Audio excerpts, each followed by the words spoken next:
तो कामरान साहब, अभी हम कायरा साहब से गुफ्तगू कर रहे थे, तो उनको ज़ाहिर है जो उनकी पार्टी के तहफ़्फ़ुज़ात हैं लेवल प्लेइंग फील्ड के, वो अपनी जगह पर हैं, और आप लोग के थोड़े से मुख्तलिफ खदशात हैं, सिक्योरिटी के इशूज़ हैं, चैलेंजेस हैं। अब तो 8 फरवरी बहुत करीब आ रही है, तो अगले 20 दिन में हालात अंडर कंट्रोल आप देख रहे हैं, या इसी तरह से फिर पोलिंग डे तक आप पहुँचेंगे? देखिए, मामला हो रहे हैं। आज कोयटा में एक धमाका हुआ है, और उससे इसके साथ साथ जो है वो ईरान की तरफ से जो है वो आपके यहाँ मिसाइल फेंका गया है, कोई उसमें कोई बच्चे शहीद हुए हैं।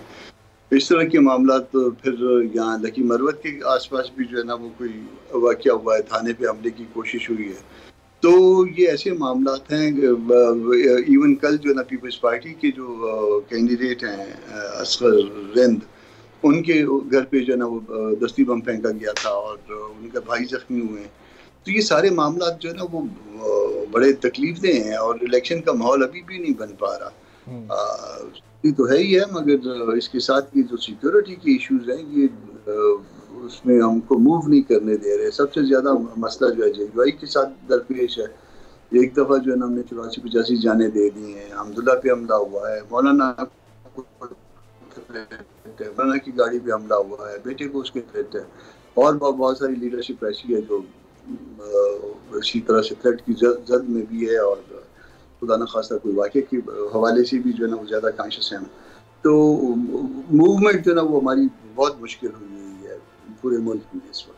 तो कामरान साहब, इसके बावजूद भी जो कुछ दीगर सूबे हैं, ज़ाहिर है इस वक्त हम सिंध में पाकिस्तान पीपल्स पार्टी को, पंजाब में भी मुहिम चलाते हुए देख रहे हैं, अब मुस्लिम लीग नून भी मैदान में आ चुकी है, MQM पाकिस्तान को भी इस वक्त हम सिंध में बिलखुसूस कराची में मुतारिक होता हुआ देख रहे हैं। तो अब ये बाकी सियासी जमातें फिर आवाम में भी जा रही हैं आज़ादाना। आपके साथ मामला थोड़ा सा मुख्तलिफ है। तो जो मुस्लिम लीग नून से आपके कुछ बातचीत हुई थी, सीट एडजस्टमेंट का कुछ मामला ज़ेर बहस आया था, उसमें इन पॉइंट्स पर बात हुई थी, उनको आपने कन्विंस करने की कोशिश की थी कि जो आपके अपने नुकात हैं वो आपने सामने रखे थे कि वो भी आपके हम आवाज़ बने?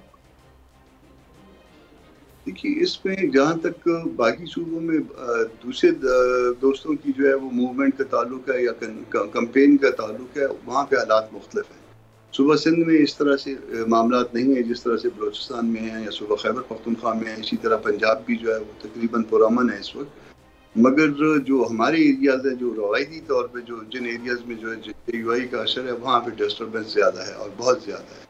अब जो नून लीग वालों के साथ बात थी, वो तो सिर्फ सीट एडजस्टमेंट की बात थी। उनको किसी इस बात पे कायल करना कि जी आप भी जो है ना वो कहें कि इलेक्शन जो है ना डिले हो या ना हो, ये मेरा ख्याल है कि किसी पॉलिटिकल पार्टी के साथ इस तरह की बात मुनासिब नहीं होती। वो उनके अपने नजरियात हैं, हमारे अपने नजरियात हैं। हमारा एडवी नून के साथ या किसी और दोस्त के साथ जो है वो सीट एडजस्टमेंट का मामला हो सकता है। हमने अपनी राय जो है वो अवाम के सामने भी रखी थी, रियासत के हवाले से भी रियासत के सामने भी रखी थी, हुकूमत के सामने भी रखी कि ये हालात जो है इनको दुरुस्त किया जाए। ये इलेक्शन से हम जो है वो कोई फरार नहीं चाहते, कोई उससे इलेक्शन से पीछे नहीं हट रहे, मगर मामला सीधा किया जाए, कम से कम जिंदगियों को तो महफूज बनाया जाए, मगर फिल वक्त तो कोई ऐसी जो है उसमें ठीक है। तो कामरान साहब, ये ब्रेक से पहले जिस तरह राना साहब कह रहे थे कि तमाम सियासी जमातें अगर एक बड़े कॉज के लिए, मुल्क की पॉलिटिकल और इकोनॉमिक स्टेबिलिटी के लिए काम करेंगी तो हालात आगे चलकर बेहतर भी हो सकते हैं। इस वक्त हम पाकिस्तान पीपल्स पार्टी को एक अलग ट्रैक पर देख रहे हैं, पाकिस्तान तहरीक इंसाफ का तो मामला ही मुख्तलिफ है। तो आगे चलकर इन जमातों को ऑन बोर्ड लेने का, इनके साथ बैठने का कोई प्लान, कोई इस तरह का सिलसिला चल रहा है? देखिए, ये मेरा ख्याल है जो मैं समझ पाया जो पॉलिटिकल वर्कर, तमाम जमातों को शायद मिलकर ही चलना पड़ेगा। सिर्फ आइडियल सूरत हाल ये हो सकती है कि चूँकि आप जो है ना वो आप डिफॉल्ट के आसपास ही रहे हैं 2-4 सालों से गुज़श्ता, तो आइडियल सूरत हाल ये हो सकती है कि आप पाकिस्तान के लिए ये कुर्बानी दे दीजिए कि उसमें जो आपकी सबसे अच्छी क्रीम है जो इस वक्त जो पॉलिटिक्स में, आप उनको आगे ले आइए, इर्रिस्पेक्टिव के कौन जो है ना वो कौन किस पार्टी से ताल्लुक रखता है, और उसके बाद मिलजुल की कोशिश करिए कि सूरत हाल से मुल्क निकल जाए। ये 2-4-5-6 साल जो है ना हमें बहुत ज़्यादा जो है डिफिकल्टी होगी। ये जो लोग ये कहते हैं कि जी ये इलेक्शन के बाद दूध और शहद की नहरें बहने लग जाएंगी, तनख्वाहें दुगनी कर देंगे, इतने मकान बना देंगे, इतने ये कर देंगे, मुमकिन नहीं है। आपने $25 बिलियन जो ना पर एनम वापस करना है। आपके पास जो है ना वापस करने के लिए आपको नए कर्जे लेने पड़ते हैं। आप सिर्फ जो है ना वो एक अजीब जो है वो शैतानी चक्कर में फंसे हुए हैं। उस शैतानी चक्कर से निकलने के लिए जो है आपको ज्यादा जोर लगाना पड़ेगा, और ज्यादा जोर लगाने के लिए अगर आप तैयार नहीं है तो आप दलदल में फंसे हुए हैं, आप मजीद धंस रहे हैं, आप जा रहे हैं, खराब हो रहे हैं।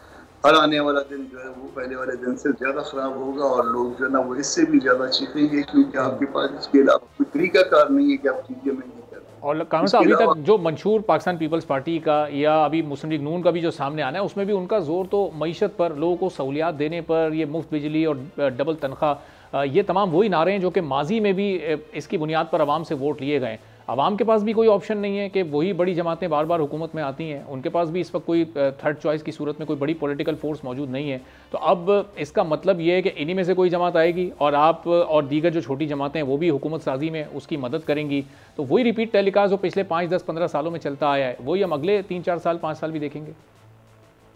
बिल्कुल इसी तरह से मुमकिन आप ये जो कुछ कह रहे हैं ना कि तनख्वाह डबल हो जाएगी, इतने घर बन जाएंगे, आसमान से जो है ना वो दूध की बारिश हुआ करेगी, मुमकिन नहीं है आपके यहाँ। आपको इस मामले से अगर निकलना है तो ज्यादा जोर लगाना पड़ेगा। और एक चीज जो है ना वो करप्शन के ऊपर जो है वो जब तक आपके लीकेज खत्म नहीं होगी उस वक्त तक मामला जो है ना वो फिर मजीद नहीं होगा। आपके यहाँ लीकेज की जो है ना वो 0% भी गुंजाइश आप बाकी नहीं रही हुई है।